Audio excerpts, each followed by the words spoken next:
Okay, I'm going to get started by just welcoming all of you guys. Welcome to Wat Tung. Welcome to everyone who's joining online as well. Today is our group learning program where each Sunday and Wednesday I guide students in the development of the mind on the path to enlightenment, training the mind with the teachings of the Buddha. What enlightenment is where the mind's completely peaceful, calm, serene, and content with joy. By the time you get to enlightenment, you no longer experience any discontent feelings. You will be able to train your mind to get to the point where it no longer experiences any anger, sadness, frustration, irritation, annoyance, guilt, shame, fear, stress, anxiety, loneliness, boredom, shyness, resentment, jealousy. This is accomplished through training of the mind. So we start each one of our classes with some meditation, but you would need more than just meditation to be able to train the mind. So afterwards, I share some teachings of the Buddha. And today it just happens to be a topic where it's the very first teaching of the Buddha. So it's a very great opportunity to be able to be learning at the temple, because not only are you going to be able to do some meditation, but you're going to be able to learn the very first teaching of the Buddha. It's called the Four Noble Truths, where in 4 simple statements, you'll be able to learn what is the problem that the Buddha discovered in the mind, the cause of that problem, the elimination of it, and the path forward. And the way that the teachings of the Buddha work is they're independently verifiable. They're not based in any belief. You can learn, reflect, and independently verify the teachings of the Buddha and then practicing the teachings. So welcome to all of you guys here. Welcome to everyone who's joining online.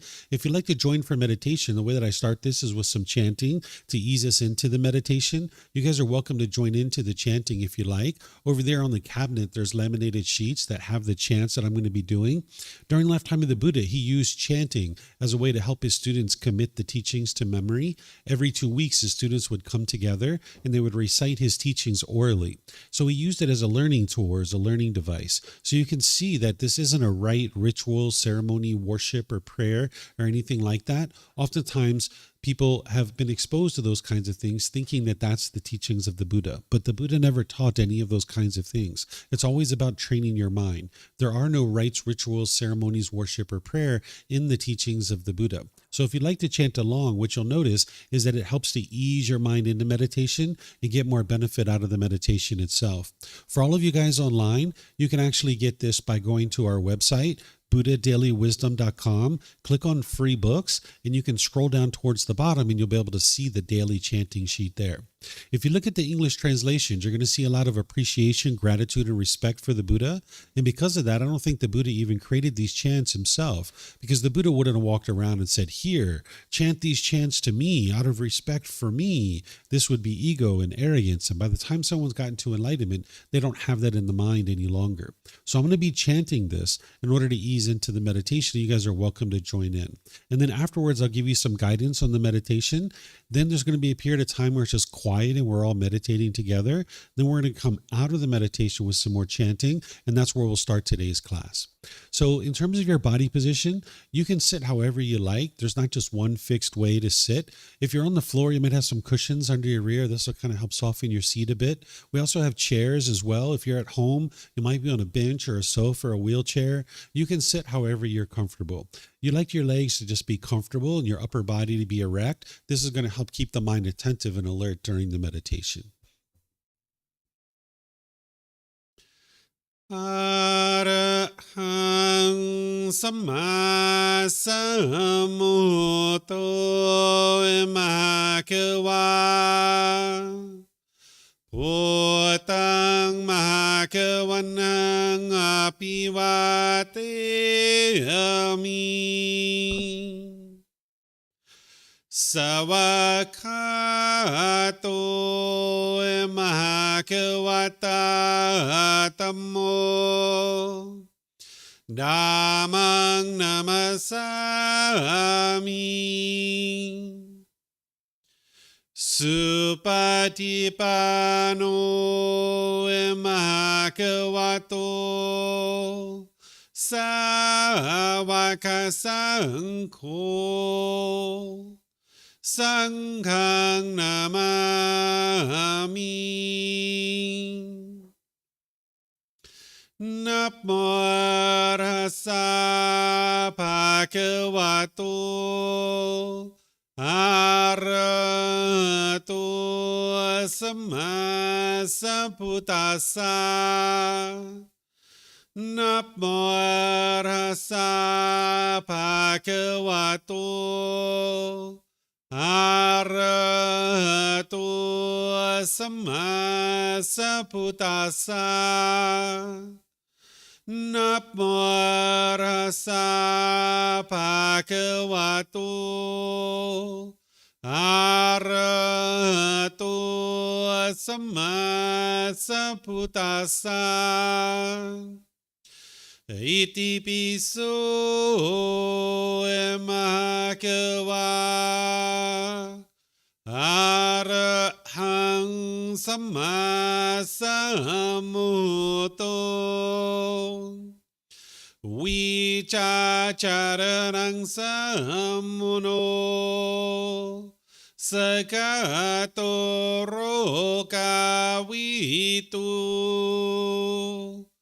อนุเตโรปุริสาดามาสติสัตตาตาวามนุสรังพุทโธภะคะวะติ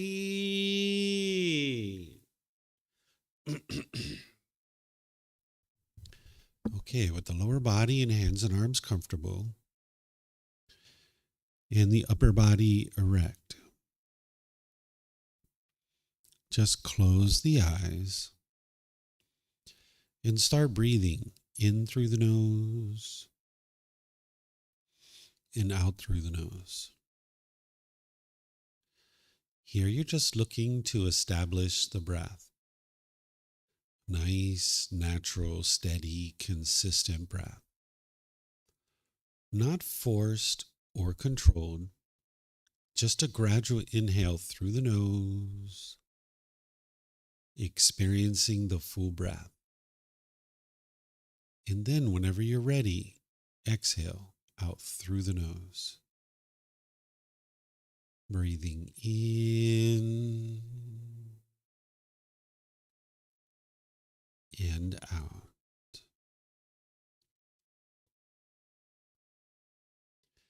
Breathing in and out.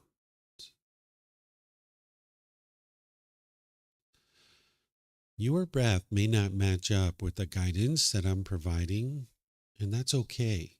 This is your practice. I'm just here for guidance. You can use this voice as a reminder that whenever you get to the next inhale, breathing gradually through the nose, developing a nice, natural, steady, consistent breath. And then whenever you're ready, exhale out through the nose, experiencing the full breath. Breathing in and out.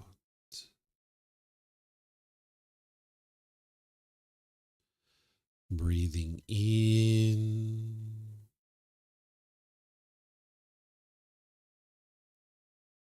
and out.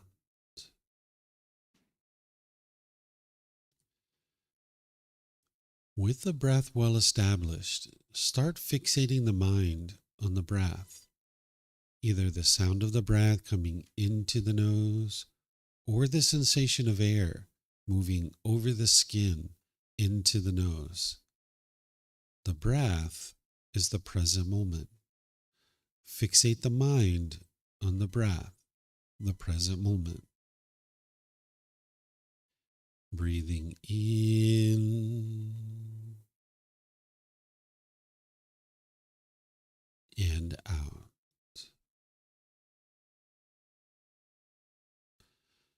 Breathing in and out.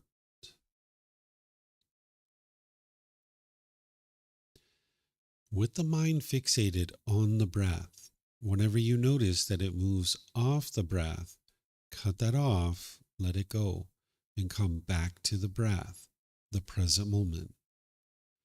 No need to observe the thought, label it, judge it, analyze it, or even try to figure out where it's coming from. Whenever you notice that the mind is moved off the breath, cut that off, let it go, and come back to the breath, the present moment. Breathing in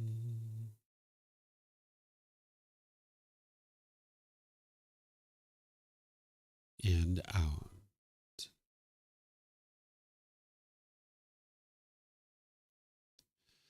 Breathing in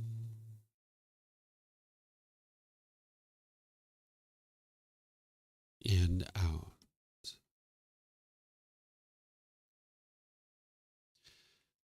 I'm going to be quiet now and let you do this work of focusing on the breath, cutting off and letting go anytime the mind moves off the breath.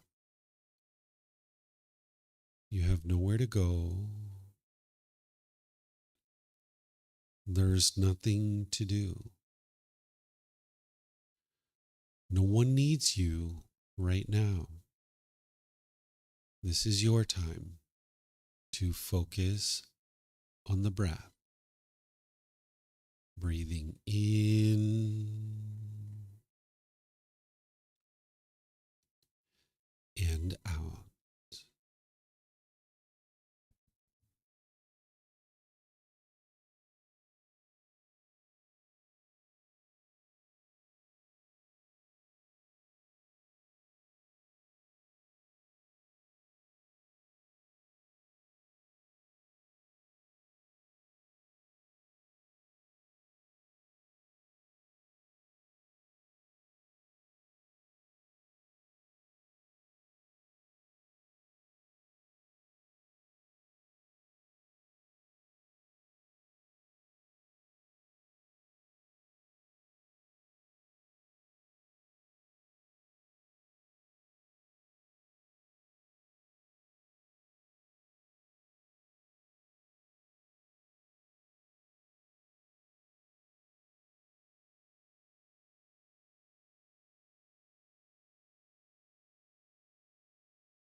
สัมมาสัมพุทโธมะคะวะ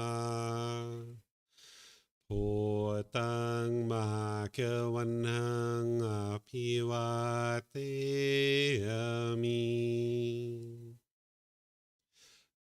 สวากขาโตมหะคะวะตาธัมโมธัมมังนามัสสามิสุปฏิปันโนมหะคะวะโตสาวกสังโฆสังฆังนามามินะโมตัสสะภะคะวะโตอะระหะโตสัมมาสัมพุทธัสสะนะโมตัสสะภะคะวะโตอะระหะโตสัมมาสัมพุทธัสสะนะโมตัสสะภะคะวะโตอะระหะโตสัมมาสัมพุทธัสสะอิติปิโสมะคะวะอะระหังสัมมาสัมพุทโธวิชาจารนังสัมมุโนสคาโตโรกาวิตุ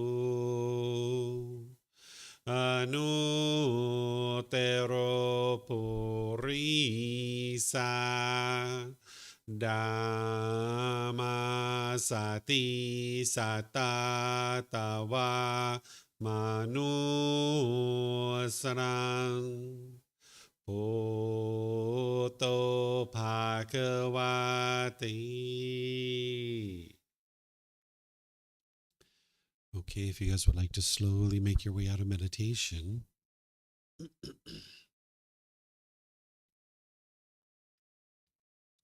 Okay, once again, welcome to all of you guys. Welcome to everyone here at the temple. Welcome to everyone who's joining online as well.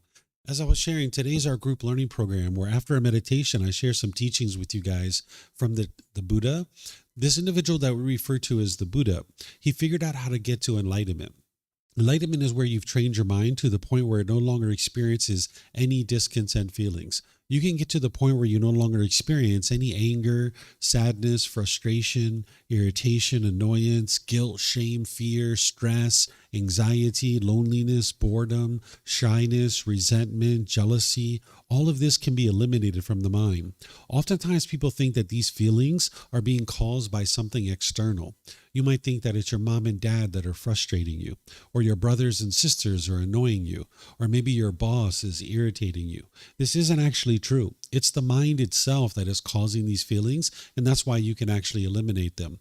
The teaching that I'm going to share with you today is part of what's called the Eightfold Path. The Eightfold Path is the core central teaching of the Buddha, and it starts with right view and right intention. I'm going to share this wisdom section of the Eightfold Path with you because this is the very first teaching of the Buddha, where you can learn in 4 simple statements what is the problem in the mind, the cause of that problem, the elimination of it, and the path forward. Because you would never be able to eliminate your discontent feelings if you didn't know what was causing them. And if right now you think that it's other people that are causing feelings and emotions in your mind, then you're not yet understanding true reality. The mind hasn't seen the truth that it's your own mind that's causing these feelings. So I'm going to teach you in a way that you can independently verify. The teachings of the Buddha aren't based in belief. You're learning, growing, and developing on this path to be able to independently verify the teachings and get to the point where you can see the truth. With belief, you don't know what's true or false. You're just believing it because somebody either convinced you to believe it or you convinced yourself to believe it. But in order to get to enlightenment, you need to be able to cultivate wisdom, and you can't get to wisdom with belief. So you need to be able to intellectually understand something through investigation and examination. Then you need to reflect on that in order to independently verify it. Then you need to be able to practice it in order to be able to actively train the mind. And this is where the real transformation is occurring. So I'm going to walk you through these first two steps of the Eightfold Path today. And as you guys have questions, I'm going to be pausing a few times. You guys are more than welcome to ask questions here at the temple or anyone online. You can ask questions if you like to be able to understand this. If you're here at the temple and you'd like to ask questions, we have microphones in the white bowl behind you. All you need to do is get a microphone, bring it back to your seat, press the gray button. You're going to see the lights come on, and you can hold this up to your chin, and we'll be able to hear you here at the temple, and they'll be able to hear you online as well. If you speak here without a microphone, they won't be able to hear you online. And then you can keep these microphones with you because you might have more than one question, or someone around you might have a question, and you can just share the microphone. And if you could turn it off when you're not using it, that'll be helpful so we don't get any feedback through the speakers. And then for anyone who's online, if you guys would like to ask questions, you can put that into Facebook, YouTube, or Zoom in the comment section, and I'll be able to see that. Or in Zoom, you can electronically raise your hand and ask any and all questions that you like.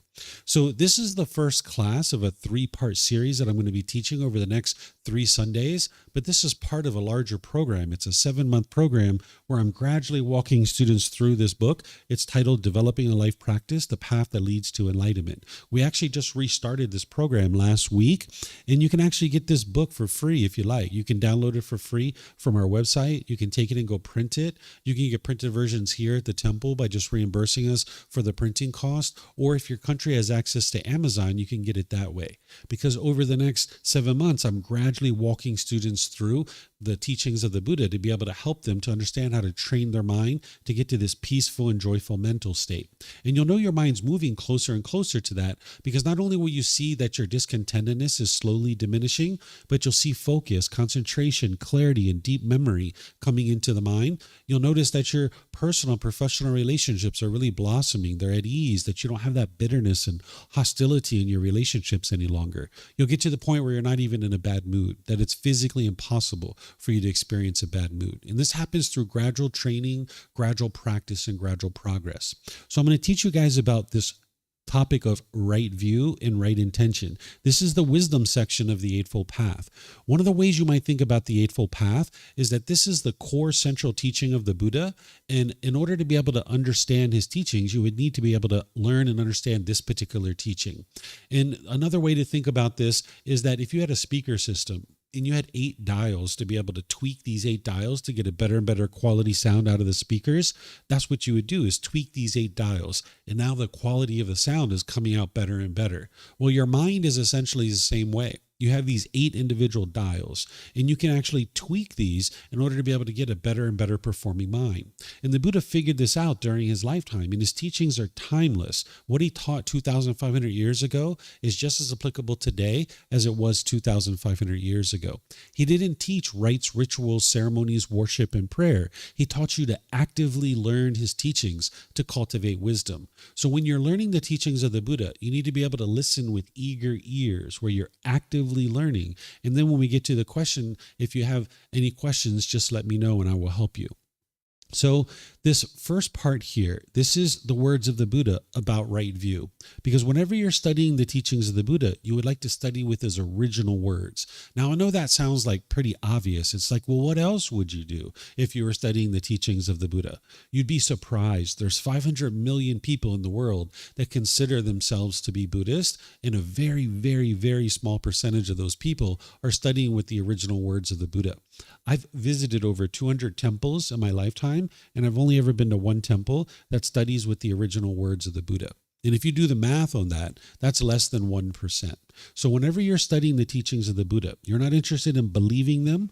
You're not interested in believing what I say. You're not interested in believing what the books say. You're not interested in believing anything else that anyone else is saying. But instead, learn, reflect, and practice. And I'm going to show you guys how to do this, starting here with these words of the Buddha. Here's where he describes right view. He says, "In what, monks, is right view? It is, monks, the wisdom of discontentedness, the wisdom of the cause of discontentedness, the wisdom of the elimination of discontentedness, and the wisdom of the way of practice leading to the elimination of discontentedness. This is called right view." So here in the Eightfold Path, what he's doing is he's pointing to another teaching, and he's saying that's right view. And he's pointing to a teaching called the Four Noble Truths. And I helped you to be able to see this connection by putting this line here. And this is the top section of the Four Noble Truths. Below this is more content. But here you can build the confidence that the Buddha is pointing to the Four Noble Truths by seeing the connection between these two teachings of right view in the Eightfold Path and the top section of the Four Noble Truths. And now what I'm going to do is I'm going to teach you the Four Noble Truths so that you can understand what they actually are. In order to teach you the Four Noble Truths, I need to first teach you the three universal truths. These are like building blocks to help you understand the Four Noble Truths. Without understanding the three universal truths, you wouldn't understand the Four Noble Truths. We refer to these as truths because the Buddha knew that they were true. I know that they're true, and other people know that they're true too. But in order to be able to understand the teachings and be able to experience the benefits of this enlightened mental qualities, you need to be able to see the truth for yourself. And that's why you're not interested in believing what it is that I have to share with you. And I'll show you how to do this. So first, some intellectual learning on this first one, the universal truth of impermanence. This is where the Buddha is teaching you that the world around you is constantly changing, that things are going to arise, they're going to change, and they're going to fade away. This is called impermanence, that anything that you can see, hear, smell, anything you can taste, anything that comes in contact with the body, any thoughts or ideas that go through the mind, this is all impermanent. It's constantly changing. This is a key understanding to have as we get to the Four Noble Truths. This is something called conditioned objects. A conditioned object will arise, change, and fade away. Then there's something called unconditioned objects. Unconditioned objects do not arise, they do not change, and they do not fade away. So the universal truths, the natural laws that the Buddha taught during his lifetime, those are unconditioned objects. These natural laws that the Buddha described 2,500 years ago, they're the same natural laws that exist today as they were 2,500 years ago. That's why his teachings are timeless. So there's unconditioned objects in the world that don't arise, don't change, and don't fade away. The universal truths, which are part of the natural laws of existence, are unconditioned objects. And enlightenment itself, by the time you get to enlightenment, it's an unconditioned mental quality where there's no condition that is met in order for you to be experiencing those mental qualities. And therefore, it is a permanent mental state. By the time you get to enlightenment, it's physically impossible for you to experience any discontent feelings. So here, this is a little bit of the learning on the universal truth of impermanence. The Buddha is explaining to you the way the world is. He's not explaining to you the way the world should be. He's explaining to you the way the world is. And by understanding the way the world is, you'll be able to move your mind closer and closer to this enlightened mental state. So now you don't believe this, that what I'm sharing with you is the world is impermanent. Instead, that was the intellectual learning. Now you move it into reflection. Because you've been in the world long enough, you can look around the world to independently verify if what I'm sharing is true. I shared that everything you can see, hear, smell, taste, anything that comes in contact with the body or any thoughts or ideas that go through the mind are all impermanent. But now you need to reflect on this. So I suggest you take something that you're familiar with, like this human body. Ask yourself, is this body permanent, meaning it's always the same and it's never changed? Or is this body impermanent, meaning it's constantly changing? What would you say? Is the body permanent or impermanent?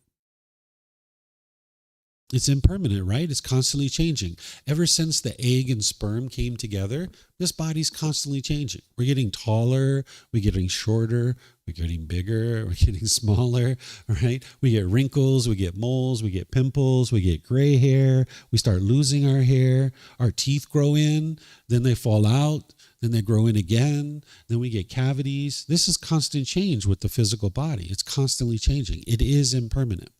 What about your relationships? If your relationships are permanent, then that means you've had all the same people in your life your entire life, But if your relationships are impermanent, then that means you've had people coming and going in and out of your life throughout your entire life. So are your relationships permanent or impermanent? They're impermanent, right? They're constantly changing. What about your bank account?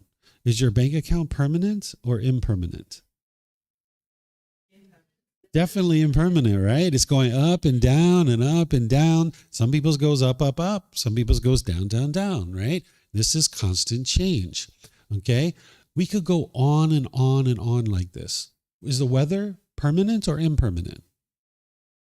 It's impermanent, right? When you're walking down the street and you see a crack in the sidewalk, that's impermanence, right? When you look at the wood planks on the floor of the temple, you can see some are longer, some are shorter, some are one color, some are a different color. This is all impermanence. You look at a tree, you see green leaves in the tree, you see brown leaves on the ground. That's impermanence. Okay, so you can independently verify this. And if you can't see this yet for yourself, go around the world, look around the world and see what you can see, because you'll see that everything's constantly changing. Okay, so this is a fundamental building block that's going to help you understand the Four Noble Truths. Then we've got the second universal truth here. This is called discontentedness. Some people, if you've studied these teachings in other places, might refer to this as suffering. If you studied the teachings of the Buddha anywhere else, you might have heard that word being used. I don't use that word because it doesn't accurately reflect what the Buddha was teaching here. So I'm going to explain to you what the Buddha was teaching, and then I'm going to circle back and help you understand why I don't use that word. So the word that the Buddha is using here is discontent, discontented, or discontentedness. And what he's explaining to you is the unenlightened mind and what the unenlightened mind experiences, which are conditioned feelings. That the mind experiences pleasant feelings, painful feelings, and feelings that are neither painful nor pleasant. And it's based on some condition.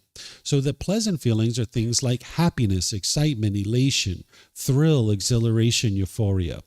The painful feelings are things like sadness, anger, frustration, irritation, annoyance, guilt, shame, fear, stress, anxiety, and others.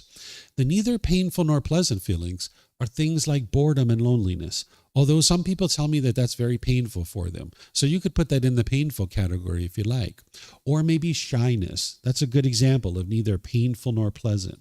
Or let's just say you're on public transportation and somebody you don't know comes and sits really, really close to you and your body's touching their body. You might say that it's not painful, it's not pleasant, it's neither painful nor pleasant. The mind is uncomfortable and dissatisfied. So these are the three feelings that the unenlightened mind is experiencing. Pleasant feelings, painful feelings, and neither painful nor pleasant. And these are conditioned feelings that based on some condition, the mind's going to experience this feeling. So for example, if you wake up in the morning and you see it's sunny outside and you get really happy and excited, the condition is that it's sunny, so therefore you're going to be happy. But that happiness is not permanent, because as soon as the sun changes, your mind is no longer happy, right? Because you base your inner feelings on the sun, and the sun is not permanent. So if you saw that it was sunny outside and you got really excited because you're going to go hiking today, there's this hiking trail that I've been interested to go on. Yay, I'm going to call my friends and we're going to go hiking. And now you go take a shower and you come out and it's raining. You're going to be sad or frustrated because of the conditioned feelings. The mind's basing its inner feelings on some condition. An enlightened being doesn't function that way. Their mind is already happy when they woke up in the morning. There doesn't need to be any condition met in order for the happiness and the joy to be there. When they see it's sunny outside, all right, this is sweet. We're going to go hiking. I've been interested in going this hiking trail for a while. Let's go hiking, right? So now you go take a shower and you come out and it's raining. Oh, it's raining. Okay, well, I guess I'm not going hiking. Maybe I'll stay home and read a book. Maybe I'll go to the mall. Maybe I'll invite my friends over. We can have some dinner. You can maintain your happiness because your happiness wasn't based on the sun. So the enlightened mind is beyond the conditional feelings. It's no longer going up and down, that it can experience unconditioned mental qualities like peace, calm, serenity, contentedness with joy. The mind doesn't get shaken up. So these discontent feelings are the problem that the Buddha discovered. You're going to see this in the Four Noble Truths, that the unenlightened mind can't be completely stable and steady. It can't be bright and cheerful and glad and uplifted all the time because it's experiencing conditioned feelings. As soon as you allow your mind to experience the conditioned pleasant feelings because it's sunny, well, it's only a matter of time before that changes. And now you can't experience happiness any longer. Or if you get really happy when your bank account balance is up here, when it goes down here, you'll be sad or frustrated. So the conditionality of the feelings in the unenlightened mind make them unsatisfactory. So you can get beyond this where the mind is just always happy and always joyful, but the mind needs to be trained to be able to do this. And that's what I'm going to teach you the first part of with the teachings of the Buddha. So here, you can independently verify what the Buddha is describing here, because he's describing the unenlightened mind and what the unenlightened mind experiences. So right now, you know that your mind is unenlightened. So ask yourself, does this accurately describe what it is that you experience? Are there any feelings that you experience that doesn't fit into one of these three categories? And if there is, you can let me know when we get to the question period and we can talk about it. That's part of your independent verification, because if this is a universal truth, you should be able to independently verify it. Now, some people refer to this as suffering, but I don't use that word because it doesn't accurately reflect what the Buddha is teaching here. The word suffering describes these painful feelings really well. When you're sad, angry, frustrated, stressed, having anxiety, maybe guilt, shame, or fear, you might say that you're suffering. But if your boss came into your office and said, hey, I'm going to give you a $20,000 a year raise. You're doing such a good job. And you got really excited about that. Would you say you were suffering? Probably not, right? Or if, say, somebody that you didn't know came and sat next to you on public transportation and your body's touching their body, you probably wouldn't say you were suffering in that situation. So it doesn't describe all of these feelings, the full spectrum of emotions and feelings that the unenlightened mind experiences. So if we use the word suffering, it's only describing 33% of what the Buddha is teaching here. So that means you're missing 66% of the teachings of the Buddha in this particular topic. So if you're missing 66% of a teacher's teachings, how could you ever get to the ultimate goal, which is the enlightened mental state? So I encourage people to use the word discontent, discontented, and discontentedness because it more accurately reflects what the Buddha is teaching here. Then we've got this universal truth of non-self. This is actually a solution to one of the problems that the Buddha discovered in the mind. So let me describe to you that first, and then I'm going to tell you about this universal truth of non-self, because this is actually a solution to something. So the Buddha discovered these 10 individual pollutions that are in the mind. They're referred to as the 10 fetters. He referred to them as fetters because during his lifetime, if they were trying to keep you confined to a certain area, they would attach a fetter around your ankle. This was a shackle and a chain and a ball. So that would be for like a criminal, where today we put criminals in jail cells. But during the lifetime of the Buddha, they would just put a shackle and a chain and a ball, and they would keep you in this open field. So this was a fetter. So when he discovers these 10 pollutions in the mind, he refers to them as fetters or pollutions or taints or defilements, because a fetter is keeping you trapped in a certain area. And that's what these 10 pollutions are doing, is it's keeping the mind trapped in this unenlightened state. And all of his teachings are guiding you to uproot these pollutions out of the mind. And as you do, you can see more and more peace and more joy coming into the mind. So the very first fetter is called personal existence view, which the universal truth of non-self is the solution to. But first, let's talk about what personal existence view is. This is where the mind is clinging to your body or the mind itself, thinking that this is who you are. The mind is clinging to a self-image or a self-identity, thinking that this is who you are, and then wanting to be perceived by others in a certain way. And the mind gets confused and has misunderstanding, thinking that this body is you or that this mind is you. And now, if you're being perceived the way you want to be perceived, you experience happiness and excitement about that. But if your mind isn't being perceived the way that you want others to perceive you, now you're getting angry or sad or frustrated. So let me give you some examples so you can understand this. If you've ever been in a social situation and you spilt something on your clothing and you were embarrassed, that's your personal existence view, wanting to be perceived by others in a certain way. And the mind is clinging to this body, thinking that this is who you are, and you can only feel comfortable when people are perceiving you the way that you want to be perceived. Or if you've ever looked in the mirror and you saw a wrinkle or a pimple or a mole, or you saw a gray hair and you were shaken up by that, that's your personal existence view, clinging to this body, wanting to be perceived by others a certain way. Or say you stood in front of your closet and you thought about, who am I going to see today and how do I want to look? And maybe you put on certain clothes and you looked in the mirror and you're like, no, that's not it. And you put on some other clothes and you're like, that's not it. I don't feel comfortable going outside like that. And now you put on a third set of clothes and you're like, all right, great. Now I can go outside. Now I feel comfortable. Or if you were like me when I was a kid, before I would go to school, I would get out the gel and the mousse and I'd run it through my hair and try to get every little hair in exactly the right spot. And sometimes I would do this for so long, I would miss the school bus, right? So this was my personal existence view, not feeling comfortable to go outside until I felt like I was being perceived the way I wanted to be perceived. And you probably experienced some of these same examples too. And then there's the self-identity in your mind. This is related to your culture, your ethnicity, your sexual orientation, your nationality, or your job or occupation, or any number of different things that your mind can cling to as who you think you are as a person. For example, if you've ever been in a relationship with a boyfriend or girlfriend, and you thought, I am a boyfriend, I am a girlfriend, or I am a husband, I am a wife. And now, when you guys are together, there's a certain amount of comfort. But when you guys break up, this is where the mind doesn't feel comfortable with, I am single. The mind doesn't identify that way. And you might have wanted to hurry up and get right back into another relationship. The mind felt like that was the way to solve this uncomfortableness. But it was actually the personal existence view clinging to this idea that I am a boyfriend, I am a girlfriend. And it didn't feel comfortable when it was single. Or let's just say maybe you were at a restaurant or something like this and you hear 2 tables over somebody say, all Americans are lovely and kind and warm and gentle. If you identify with I am American or I am German or I am a Brit or I am Chinese or I am Lithuanian or any of this I am around your nationality, and they're talking in a positive way about your nationality, you'll be like, wow, they're talking about me. And you'll feel pleasant feelings about that.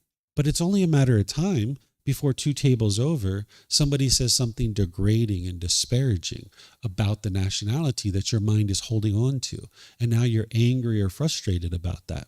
So as long as you have this identity in your mind of who you think you are, you can't be permanently peaceful and permanently joyful.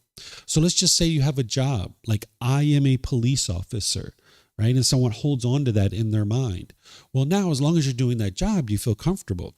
But then let's just say you get injured or fired or you get laid off, and now you're driving a taxi. Your mind doesn't identify that way. And now your mind is grumpy and irritable and frustrated. Or maybe you retire and you feel like less of a person. Right? So as long as your mind holds on to any kind of identity of who you think you are as a person, it's only a matter of time before you become frustrated or agitated or annoyed. So the Buddha teaches you that there is no self, that this body is not you, this self-image is not you, this mind, this self-identity that your mind might be clinging to, this is not you. It's not who you are. It's a matter of getting to the point where you understand this body was born on a certain land, but your mind doesn't have to adopt the identity of I am Chinese, or I am American, or I am a Brit, or I am German, or I am Canadian. Any of this I am, I am. Your mind doesn't have to adopt that, but your country has other plans for you. They would like you to adopt that identity. That's why we have flags, we have national anthems, we have sports teams, and people cheer and cheer and cheer for their team, right? Because the mind is identifying that way. Ever since we were born, our mind has been adopting this personal identity of who we think we are as a person. Even some people, their choices and decisions, they adopt those as who they think they are. Like say, for example, you used to use drugs and alcohol in the past. Somebody might adopt the identity of I am an alcoholic or I am an addict. No, that's not true. You used to make decisions to use drugs and alcohol in the past, but that doesn't define who you are as a person. But the mind wants to adopt that identity, and now there's guilt and shame perhaps around that. So the Buddha teaches you that there is no self, that there is a body and there is a mind, and they've come together for this existence. And we might call that a person or a human being, but that doesn't have to be adopted in our mind as who we think we are. Even me sitting here teaching you, someone might say, I am a Buddhist teacher. No, that's not true, right? Sure, I'm performing the role of sharing the teachings of the Buddha with you, but my mind doesn't have to adopt that identity. Because then when someone says something positive about Buddhist teachers, I'd be all excited and have pleasant feelings about that. But then when people say something degrading or disparaging, the mind would be frustrated or irritated or annoyed. So the mind needs to get to the point where it realizes non-self, where it realizes that this body nor this mind is you. Sometimes people come to a place like Thailand in search of themselves. People might have went to their parents or their home country and said, I don't even know who I am anymore. I need to go find myself, right? And now the person might come to a place like Thailand and they're here for a period of time. And then eventually they go home and they say, Mom and Dad, I found myself. I know who I am again. Well, they actually haven't found themselves. What they might have found is they might have found new hobbies, new activities, new friends, maybe even a new job. And now they're identifying with that as who they are. But as soon as all that stuff changes, they're right back in the same problem. Because if you cling to any of that and think that that's who you are, as soon as it changes, you're going to feel like you don't know who you are anymore. So the Buddha is helping you to be able to get to this peace and joy by helping you to not cling to any of this as who you think you are, that you don't cling to a self-image or a self-identity. So this is just a little bit of the intellectual learning on this. And sometimes people understand it when I first start talking about it, but because the mind has accumulated this for so long, sometimes it takes time to be able to understand this. So if you don't understand it 100% right now, it's okay. When I get to chapter 16 of this program and in the book, I'm actually going to be exploring this topic in a lot more detail, and I'm actually going to be giving you the solutions of how to eradicate this from the mind, where you don't have to cling to this as continue to experience discontentedness over and over and over again. But right now, I can share some things with you that are going to help you to independently verify that there is no self, right? Because that's what we're doing. We're not believing anything. You're moving this from intellectual learning to reflection to be able to independently verify it. So here's the ways you can do that. Think about yourself when you were a child, teenager, early adulthood, and then now. Think about your personality and your character and how you viewed yourself. Has it been exactly the same through all these 4 phases of your life, or has it been constantly changing? It changes, right? It's constantly changing, right? So when you were a child, teenager, early adulthood, and then now, you don't think of yourself as that same person. Here's another way. If your arm is amputated and you only have one hand and one arm, are you less of a person? You're not less of a person, right? So if this body is you, you would answer that question differently. So intellectually, you understand that this body is not you. Otherwise, you would say, yes, there's less body, so therefore there's less me, so I am less of a person. But people don't typically answer the question that way. If there's less arm, and there's only one hand and one arm, there's just less body, but you're not less of a person. So you can see intellectually, you understand that this body is not you. But in the heat of the moment, the mind's confusion, the mind's pollution of personal existence view, it will get confused. And that's where you get frustrated and agitated, or get pleasant feelings. If someone says, wow, you're so handsome, that shirt really brings out the colors of your eyes. Or wow, you're so beautiful, that hairstyle really complements your face. You'll get all these pleasant feelings. But then it's only a matter of time before someone says something degrading. Where did you get that haircut? Are you serious? You're going to walk around like that? Right? And now you're like feeling all frustrated and angry, right? So as long as you're clinging to this body, thinking that this is who you are, then it's only a matter of time before the mind gets frustrated, irritated, or annoyed. And here's a third way that you can independently verify this. Point to yourself. Where are you? Okay, that's a pretty common thing. People will point here or point here, right? This is a pretty common way to do it. So if we're pointing here and we say, I am here, you need to be able to look at what you're pointing to.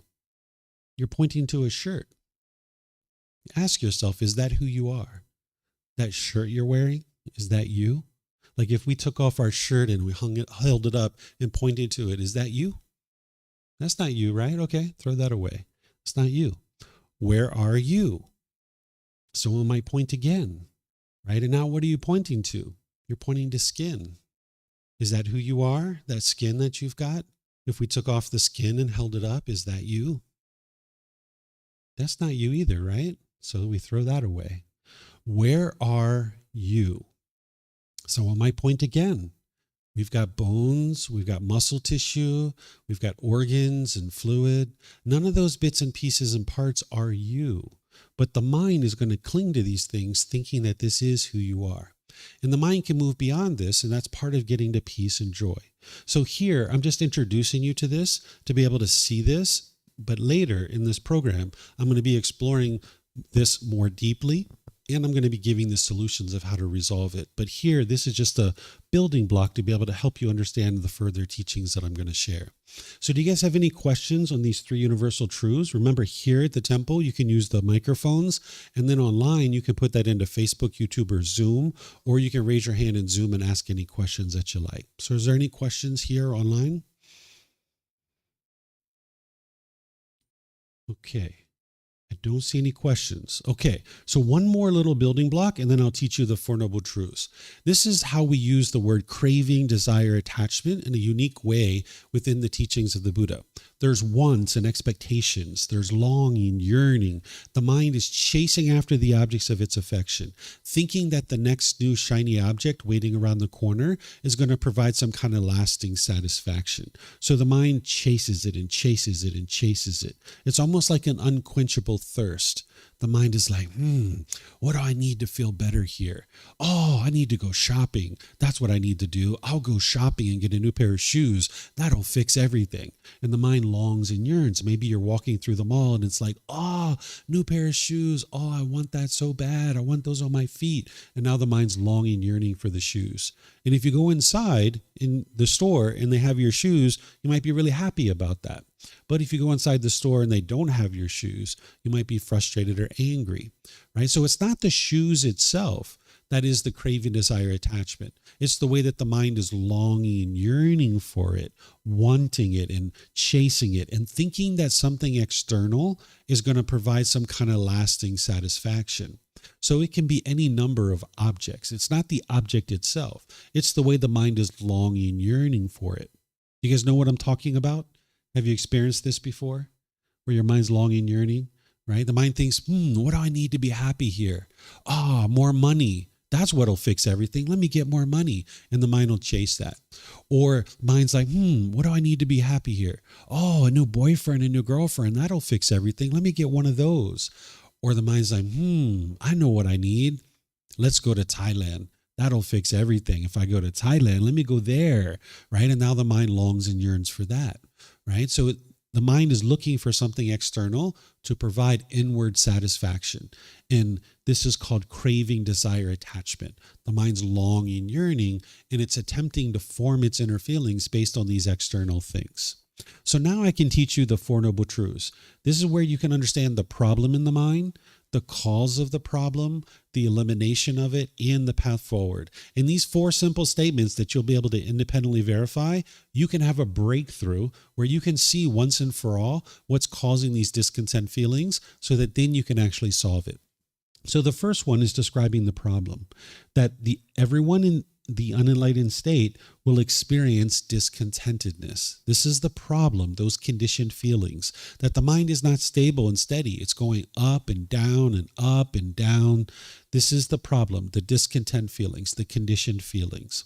Then the cause of that problem is that discontentedness is caused by our own cravings, desires, attachments, because the mind wants everything to be permanent when everything in the world is impermanent. I'm going to say that a few times, and I'm going to give you some examples to be able to see this. Those discontent feelings, the pleasant feelings, painful feelings, and neither painful nor pleasant, is caused by craving, desire, attachment, the longing, the yearning, the chasing after the objects of your affection. The mind wants things to be permanent when in reality, everything around you is impermanent. It's constantly changing. So here's some examples.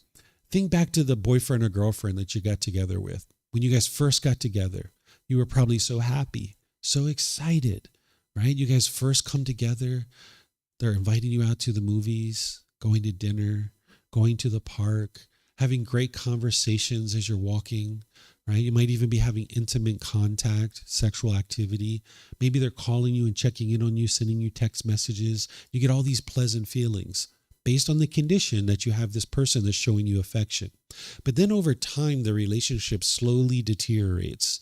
And then you guys might actually break up. And now when you guys break up, you might be angry or sad or frustrated. You might be lonely or bored or missing this person. It's not your love that's actually causing this.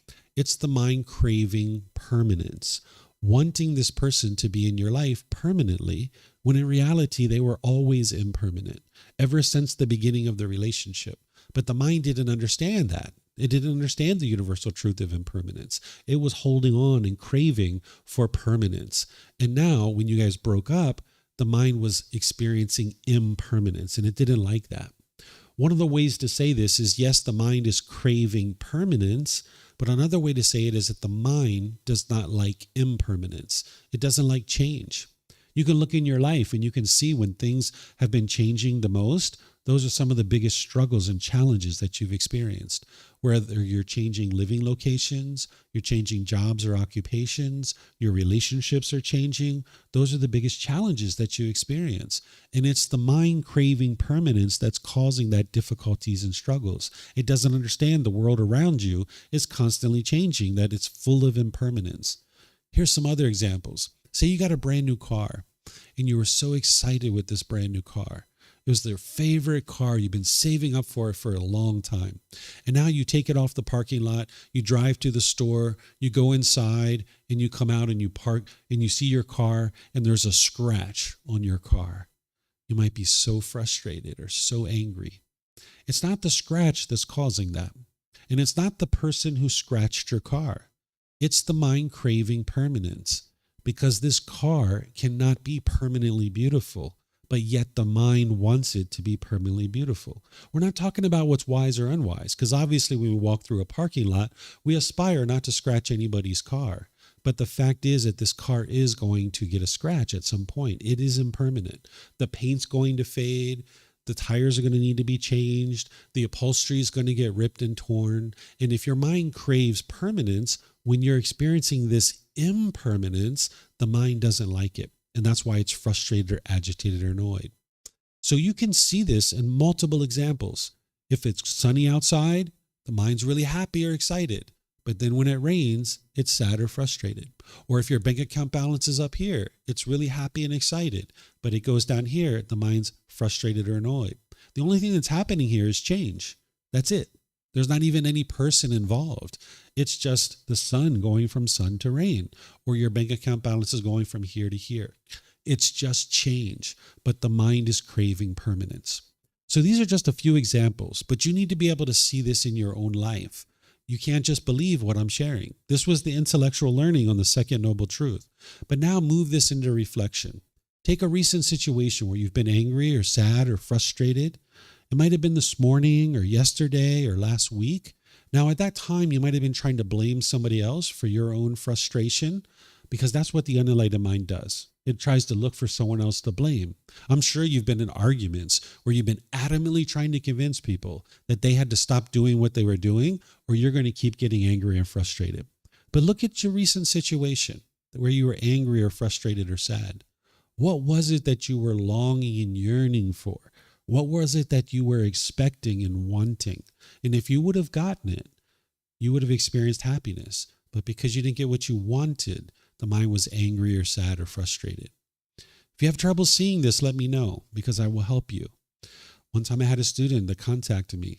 They said, David, I know that you teach that my mind causes my own discontentedness, but I'm sure it's my wife that's causing me to be angry. I was like, really? What's going on? They're like, well, I went to work the other day and my house looked beautiful. And when I came home, she had a craft project all over the house. And I got angry and frustrated as soon as I walked in. I wasn't even there. She's the one who messed up the house. Didn't she make me angry? Didn't she make me frustrated? I said, no, it was your own mind. Because when you went to work, you had an expectation, you had a craving for permanence. You expected the house to look exactly the same when you came home as when you went to work. The only thing you experienced was change, and your mind didn't like that. So the mind craves permanence, where in reality, the world is full of impermanence. So you need to be able to see this within your own life, or else you're not going to be able to eliminate the discontent feelings. Things are constantly changing in the world around you.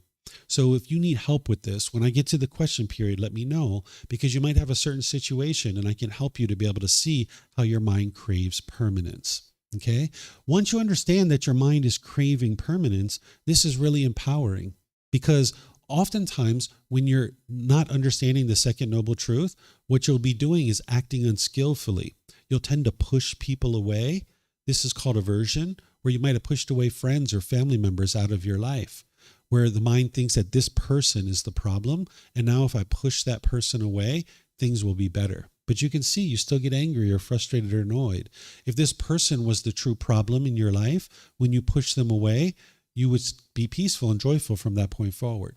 Or you might have been bitter and harsh and hostile towards people through your intentions, your speech, and your actions. This is like an animal growling and roaring at another animal. Like I mentioned, I'm sure you've been in knockdown, drag-out arguments where you were trying to convince people to stop doing things a certain way because you thought that they were making you angry. But you won't fix this by yelling and hollering at people and being bitter and harsh and hostile to them. It's just damaging your relationships. Or the third thing you'll do is you might put your expectations on people and try to pressure them or control them into doing things your way. This is the mind trying to get its cravings fulfilled. So it's only a matter of time before you encounter somebody who does things differently than you. And the mind's going to want to push people away, be bitter, harsh, and hostile, or put expectations on people. In fact, people might be doing this to you too, where they're pushing you away. They're being bitter, harsh, and hostile to you, or they're putting their expectations on you. So if you understand the second noble truth, this is very empowering. Because if you understand that it's your own mind that's causing these feelings, then that means you can eliminate it. If it's everybody else that's causing these feelings, then you can't eliminate them, because you can't train 8 billion people in the world to do things your way. So the third noble truth is explaining to you that the elimination of discontentedness is possible by eliminating craving, desire, attachment. If you eliminate the cause, if you understand the cause is this longing, yearning, this craving, well, if you eliminate that, you will eliminate the effect. So you can eliminate the craving, desire, attachment, the holding on and craving permanence, and you eliminate your discontentedness. You can verify this too, because think back to that boyfriend or girlfriend that you guys broke up, where you were lonely and bored and missing this person. You were angry and frustrated. At some point, you were like, you know what? If he wants to be with someone else, so be it. And your mind let go. And that's where your peace came back. Or, you know what? If she wants to move to another part of the world and she doesn't want to live here, okay, so be it. And your mind let go. And that's where your peace and your joy came back, right? So when you eliminate this longing, yearning, this craving for permanence, you'll notice that your peace and joy is right there, right? And the way that you can eliminate this fully from the mind so that your mind no longer does this is the fourth noble truth. The path to eliminating discontentedness is the eightfold path. This is the complete perfect plan that's going to help you train your mind to no longer long and yearn and chase and try to form your feelings on something external. But sometimes when I say that, people say, well, if my mind's not doing that, won't it swing all the way over here to the other side where I'm dull and lethargic and complacent? Well, it might, but that's not what the Buddha is teaching you. He's teaching you to come to the middle, where you can gradually pursue your goals, objectives, or interests through wise decision making. So this eightfold path is the complete perfect plan that's going to guide you in how to train your mind to get to the point where it's enlightened. It's no longer forming its feelings based on external circumstances, because things are going to be constantly changing. Like, look, for example, there was a certain number of people here in the class, and now it's changed, right? That's all that is change, right? Whereas if I had a craving for permanence, I'd be angry or frustrated if somebody left. Right? So you need to understand that things are constantly changing in the world around you, that you're never going to experience this permanence that the mind's wanting and expecting. So having right view is to establish the understanding in your mind that it's your own mind that's causing these feelings, that it's craving, desire, attachment, longing, yearning. Wrong view would be to blame other people for the feelings that you're experiencing. As long as you're blaming other people for the feelings that you're having, then you're practicing wrong view, where the mind doesn't truly understand what's actually happening within one's own mind. And now that's where you have difficulties and struggles in your relationships. So you can practice right view, where what I encourage you to do is now and forever, whenever you're upset or angry or frustrated, start looking inward. Because the mind's going to want to look external. It's going to want to blame somebody. Because the unenlightened mind has ego. It thinks I'm right and everybody else is wrong. My way is the right way and everybody else's way is the wrong way. So it thinks that I'm perfect and everyone else is the problem, right? So you need to set aside the ego and realize that if you experience anger, sadness, frustration, or any of these other discontent feelings, there are certain things about this world that the mind isn't understanding. There's a certain lack of wisdom in the mind. So you can practice right view by looking inward and figuring out, what is my mind longing, yearning for, rather than blaming other people for the feelings that you're experiencing. So I'm going to stop here and see if you guys have questions on right view, the Four Noble Truths. If you guys need help with this, just let me know. You can ask a question with the mic, or if you guys online would like to put your questions into Facebook, YouTube, or Zoom, I'll be able to see that. Or in Zoom, you can electronically raise your hand and ask any and all questions that you like. So it looks like we at least have a question here at the temple, and then I'll look to see online if we have questions as well. So yes, sir. You have a question? Yeah, a few actually. So what I'm trying to understand is specifically on the fourth noble truth, which says that there's a way to eliminate discontentedness, right? Or like dukkha, probably. But we also heard that one of the like general truths is there's impermanence, and this is suggesting that there's a permanent way to do something, right? Yeah. And this, I'm just not understanding how this is Sure. coming together. Sure. So let me help you. So when I talked about the universal truth of impermanence, we talked about conditioned objects and then unconditioned objects. Conditioned objects arise, change, and fade away. This is anything that you see, hear, smell, taste, anything that comes in contact with the body, or any thoughts or ideas that go through the mind. These are all constantly changing. Those are called conditioned objects. But then there's something called unconditioned objects. They don't arise, they don't change, and they don't fade away. So in the unenlightened state, you have conditions in your mind that are causing these feelings. Those are the pollutions, the 10 fetters. But by the time you get to enlightenment, you've purified your mind of those pollutions. So now the mind is in an unconditioned mental state where the qualities of enlightenment, they don't arise, they don't change, and they don't fade away. The brightness, the radiance, the cheerfulness, the gladness, the unconditioned happiness is just always there because there's no condition that's causing it. So therefore, there's nothing that can stop that from occurring. So that's the difference between conditioned objects and unconditioned objects. So when I say here that everything in the world, I think I have it up here, everything in the world is impermanent, that's to say all material objects are impermanent. Let me see, where do I say? Do I say it up here? Material objects, state of mind, everything in the world is constantly changing, right? Every material world is constantly changing. That's called conditioned objects. But then there's these unconditioned objects that don't arise, change, or fade away. And the enlightened mental state is that.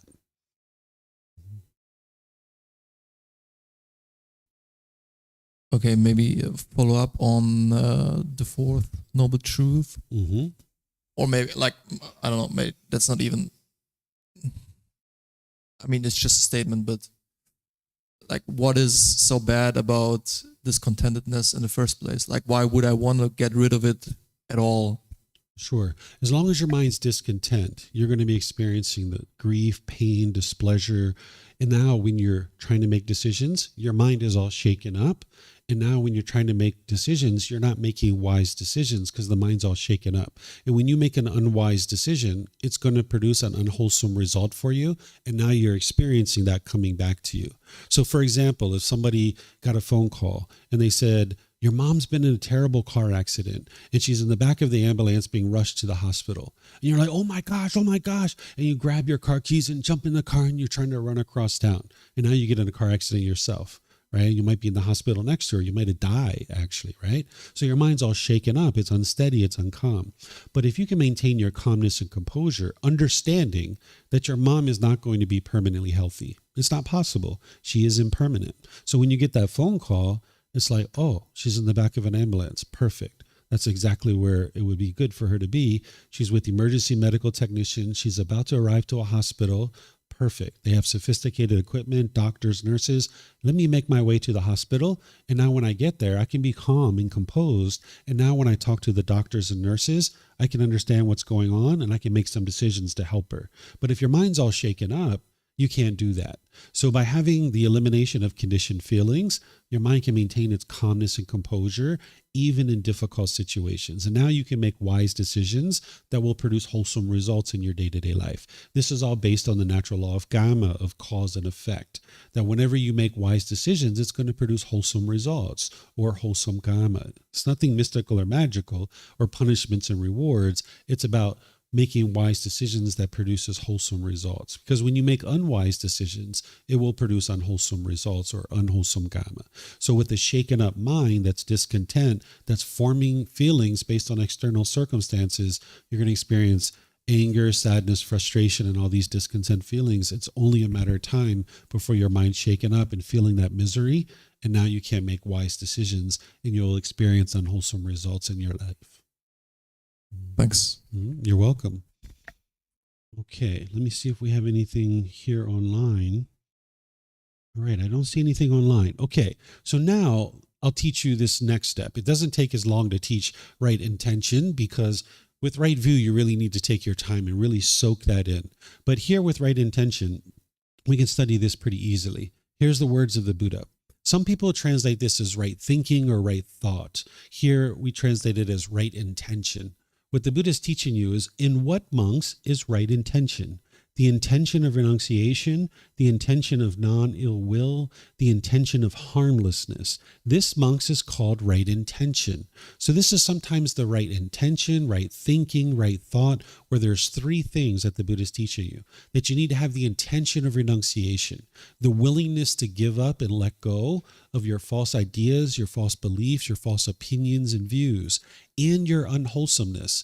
Because in the unenlightened state, there's a certain amount of unwholesome moral conduct that you have where you're interacting with people in a bitter and harsh and hostile way. And you need to be willing to eliminate that. You also need to be willing to eliminate your false beliefs, opinions, and views. Because if you experience discontentedness, there's certain lack of wisdom in the mind that it has, that it's not yet awake to the wisdom of the way the world truly is. So if you continue to hold on to your opinions, views, and these false beliefs, you're never taking in the wisdom to be able to learn about the natural laws. So you're not getting rid of old beliefs in order to bring in new beliefs. That's not what you're doing. You're bringing in the wisdom that you've independently verified. And where you see it conflicts with your beliefs, you need to be willing to let that go. One of the first false beliefs that you need to get rid of is that other people are causing you to be angry or frustrated, irritated, or annoyed. Because as long as you hold on to that, you'll never be able to see the truth that it's your own mind that's causing these feelings. So you need to be willing to let go of your false beliefs, opinions, and views as you're bringing in this wisdom and you're able to see the truth. Essentially, you're keeping an open mind that you don't currently understand everything there is to know about the world. And then you're interested in maintaining that intention or thinking or thought of renunciation where you're willing to let go of the certain unwholesome moral conduct that you currently have. Then there's the intention of non-ill will. Whenever you're studying English and you see a double negative like this, that is a positive, right? So the intention of non-ill will means the intention of goodwill. And you'd like to have goodwill towards all beings, active goodwill, a genuine interest in seeing all beings be well. That's going to help you to be able to promote improvement in your day-to-day life and create more and more harmonious relationships.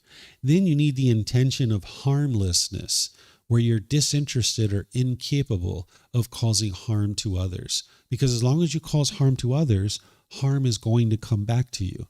This is the cause and effect of the natural law. You can't cause somebody else to be discontent. Just like your own mind causes your own discontentedness, you can't cause other people to be discontent. If someone's angry or frustrated or some other discontent feeling, their mind's causing it themselves. But you can cause them harm. Causing someone harm is to cause harm to their physical body, their material possessions, or their reputation. If you cause harm to someone's physical body, their material possessions, or their reputation, they're going to be interested in causing you harm back, right? So that's why the Buddha teaches you to have the thinking or the thought or the intention of harmlessness, where you're disinterested or incapable of causing harm. Now this forms the wisdom section of the Eightfold Path, giving you a foundation to then build on top of that to understand wise moral conduct. Even though we call this right action, right speech, right action, and right livelihood, you might think about it as wise moral conduct, because he's going to teach you the natural laws of cause and effect to be able to see what would be wise in terms of interacting with people. And this is what I'm going to teach next week. And then the week after that, I'm going to teach the mental discipline, which is helping you to put all of this into place. But now let me just kind of recap this for you, and then I'll open up to any last questions that you guys have. What right view is understanding that it's your own mind that's causing these feelings, understanding the Four Noble Truths, having accountability and responsibility for your own feelings, your own intentions, your own speech, your own actions, because all too often in the unenlightened state, you might blame this on other people, thinking that other people are causing this, where in reality it's one's own mind that's causing that. So you need to be able to see that it's your own mind that's causing this, and it's craving, desire, attachment that is causing it. Then there's right intention, which is the intention or the thinking or thought of renunciation, where you're willing to let go of your false beliefs, your false ideas, your false opinions and views, and your unwholesomeness, your unwholesome moral conduct. Because as long as you're putting out unwise moral conduct, it's all just going to come back to you. Then you would like to have the intention of non-ill will. Ill will is bitterness and harshness and hostility towards others. You would like to cultivate non-ill will, where you have a genuine interest in seeing all beings be well, active goodwill towards others. Then you'd like to have the intention or thinking or thought of harmlessness, where you're disinterested or incapable of causing harm. Because anytime you cause harm, that harm is going to come back to you. So let me know what questions you guys have here. It looks like you might have a question, ma'am. Yes, ma'am. And those of you online, you can ask questions as well. Sorry, can you hear me? Okay. Mm-hmm. I have two questions. So the first one is, let's go back to the bank account example, which is what I was suffering a little bit in the past. I think I understand, the bank account is not permanent. It's definitely constantly changing. So I'm not angry or, feeling very sad because, the bank account goes down. I merely experience discontentedness because I feel like I made some wrong decisions in the past, which led to the, decrease in my bank account. Mm-hmm. So I feel like I'm not blaming everyone else, like not the market or whatever. But I do blame my own decisions in the past. Yep. So I want to understand what exactly is this, situation I'm suffering. Sure. It's still craving, desire, attachment. The mind's craving, wanting, and expecting. And you need to be able to look in your own mind and see exactly what those cravings are. I can kind of say a few things that could potentially be those, but that's where your mindfulness or your awareness of mind comes in. You need to be able to look inward and be introspective to be able to see what are your cravings, desires, attachments. You might ask yourself, are you putting the expectation on yourself that you should be perfect and that you're wanting to be perfect today? Because this is pretty common that people will put an expectation on themselves that they should be perfect today. And now when they make an unwise decision, they're not necessarily frustrated that the bank account went down, but they're frustrated that they didn't make this perfect decision and they're expecting themselves to be perfect. Where you need to be able to understand you're a work in progress. The only being that's going to make perfect decisions is an enlightened being. An enlightened being is going to make perfect decisions. They're not going to be causing harm. They're not going to be experiencing any harm coming back to them. This is one of the reasons why the mind's so peaceful and joyful, because you're not experiencing any harm coming back to you.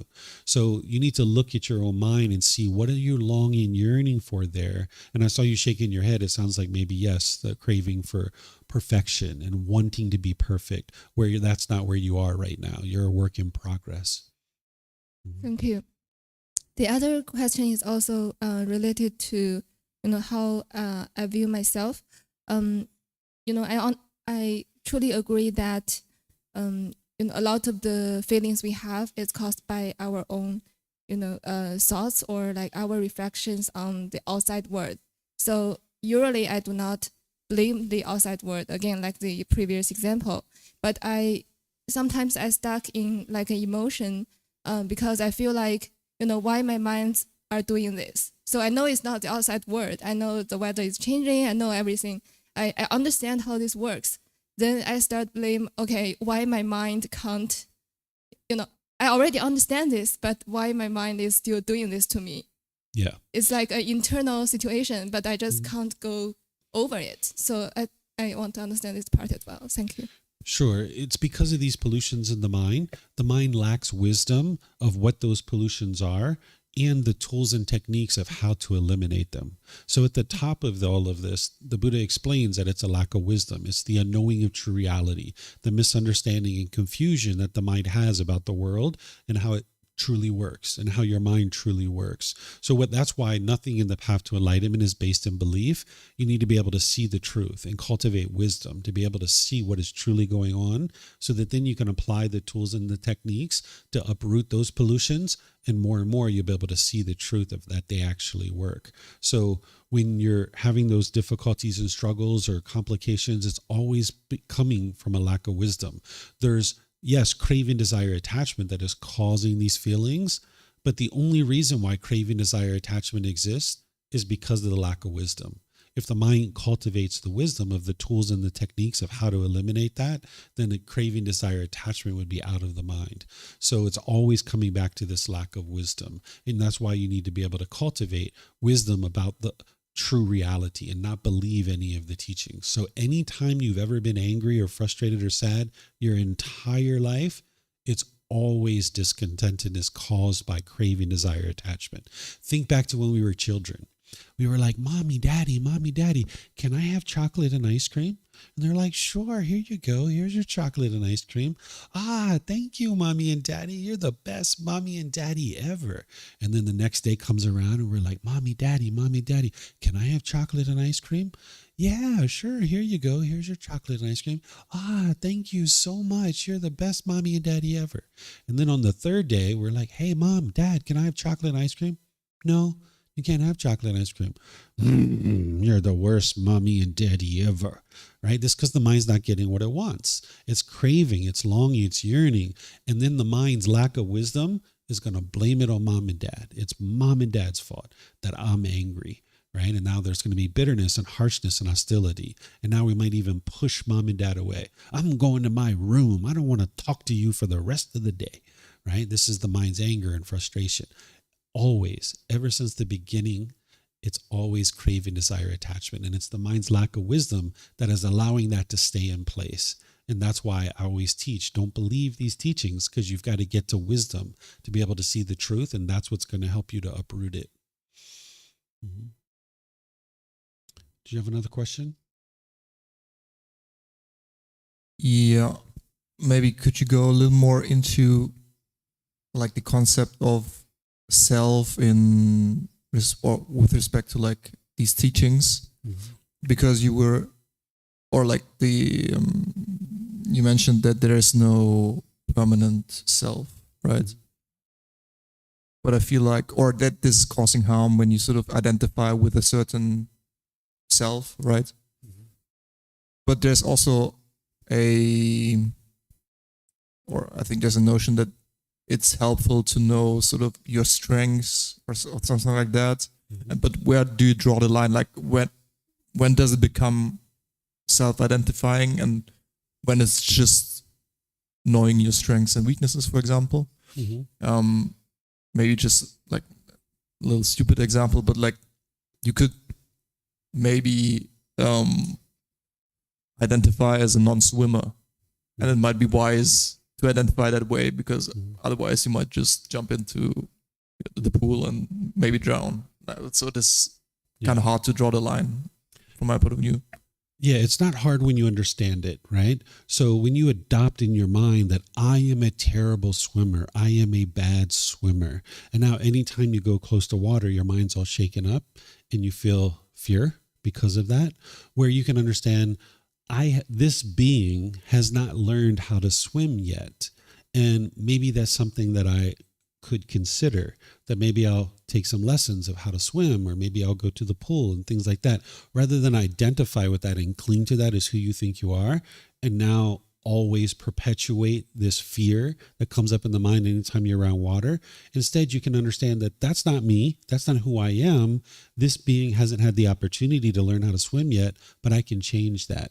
And now, as a wise decision, maybe I don't go near the water and I don't go near deep water, but I don't have to hold that in my mind as an identity in order to make the wise decision to not go near deep water. I can just choose to now, through wise decisions, take some lessons. So you don't have to identify with something in order to be able to make wise decisions to either get lessons or not go near water or these other kinds of things. It's when you identify with it and you want to be perceived by others in a certain way that now your mind is shaken up. Whenever you have agreeable contact, you'll get pleasant feelings. And when you have disagreeable contact about your identity that you're holding in your mind, that's where your mind's now getting shaken up. But you can just make wise decisions about, if you know that you have a certain skill or certain strength, then you can do those kinds of things if that's what you're interested in doing. And if you don't have those strengths, then you know that, hey, that's not what I'm capable of doing. I'm unable to do that for you, but maybe somebody else could. But you don't have to hold that as an identity in your mind of who you think you are as a person. Does it make sense? This one takes a while for people to understand. There's some students that I've taught that sometimes upwards of a year it takes them. So this is just an introduction to it. And then over time, I help students to learn it more and more. I have it in the book. I have other classes. Sometimes I spend a whole hour and a half just talking about this. Yes, ma'am. Following on this question, if we don't identify ourselves with any, given identity, and also we know the world is constantly changing, what do we do exactly in daily life? Or is there like, we always talk about want to be, right? So if we not identify ourselves and also everything is changing, and who do we become, or like, what do we do on a daily basis? Yeah, you can do whatever you like on a daily basis. Nobody's controlling you, or nobody's telling you what you should or shouldn't be doing. You can just choose to do whatever you like. But it's when you adopt this idea that I am this, that now you can't be content and peaceful and joyful in all situations. Because if I adopted the identity of I am American, that means when people talk fondly of Americans, I'd be really happy and excited. But when people talk unkind, I'd be upset and angry. Where I can understand that this body was born on a land that is referred to as America, but the mind doesn't have to adopt that as an identity. So you don't need to identify with these things in order to choose to go out into the world and do wonderful things. But the mind's going to keep trying to grasp for something and try to hold on to something as who you think you are as a person. Someone might try to grab onto, this is my purpose in life, and try to hold on to this particular thing. But all that stuff is constantly changing. So the mind finds it to be almost fearful, and it almost tends to be scared when you think about letting go of the idea of I am American, or I am this, or I am that. I know when I was doing this, it felt like I was walking off a cliff, because at that time I was a business person, I was an entrepreneur, I had a certain amount of wealth and money. I was, had certain identity that the mind was clinging to. And then the idea of letting that go, it was very scary. It was very fearful, because you think this is who you are, but you can see that by letting it go, your mind can actually be more peaceful and more joyful. And now you can navigate the world peacefully, that no matter what I hear, if someone says, all Americans are blah, blah, blah. Okay, they're not talking about me, right? So there's more for you to learn here, but you don't need this identity in the mind. You don't need to cling to it. It's just getting in your way of peace and joy. And you can still have a very wonderful and great life. You'll actually have a better life when your mind doesn't have that. But your mind has accumulated this for so long, even from birth, because we were all given labels. We were given, my label was David. I don't know all of your labels, but each of us get this label. And now we have a certain personality and character that gets assigned to it. And now we find it very much a challenge to be able to think of the idea of stripping this away from the mind, because we've spent so long accumulating it. So there's more for you to learn on this, as I was sharing with this gentleman, but you surely will be able to live a wonderful life, even more wonderful, when you're not holding on to those kinds of things, because you can only be happy when you're being perceived in the world the way you want to be perceived. And when you strip all of that away, you can be happy no matter what. Mm-hmm. You had a question?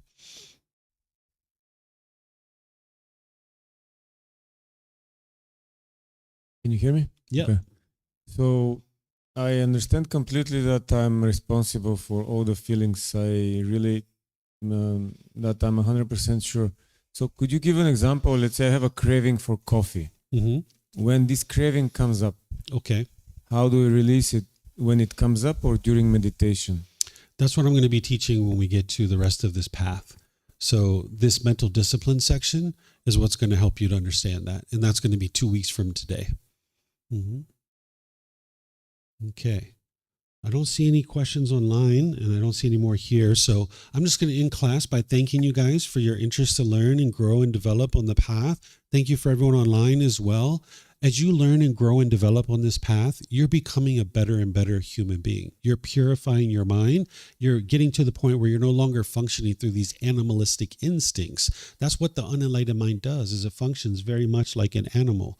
We are not animals. We are human beings. We can actually evolve to a higher consciousness. And as you're choosing to do so, you will see that it's helpful for you, those close to you, and all of humanity. Because as you're being bitter, harsh, and hostile, that ripples through the world. But also as you're being loving and kind and warm and gentle, that ripples through the world as well. And if you've learned how to clean the body, you're doing that now, and you see how comfortable you feel when you clean the body. And when you're not cleaning the body, you feel uncomfortable, right? The same thing is true about the mind. If you haven't learned how to clean the mind, and you've been walking around not cleaning the mind, then this is why an individual would feel uncomfortable with stress and anxiety and other things like this. So this path to enlightenment is to purify the mind, clean the mind, so that you can become a better and better human being. And now you can experience the improvement for yourself, those close to you, and all of humanity. So I really appreciate that you're interested in learning these teachings.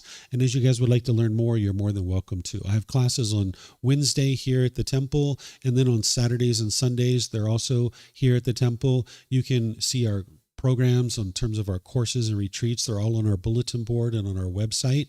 And if you'd like to attend, you're more than welcome to attend. Next week on Sunday, I'm going to be teaching the next part, the moral conduct section. That's going to take us into part 2 of this 3-part series. And if you guys would like to learn while you're here in Thailand, you can, but also I live stream, so you can attend live no matter where you are in the world. And you can also attend through watching the recordings as well, because they're on our YouTube channel, and our podcast, and our Facebook group as well. So whatever you choose to do today, have a very lovely and wonderful rest of your day. We'll see you next time. Sawadee krap. Sawadee krap.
Thank you again for watching.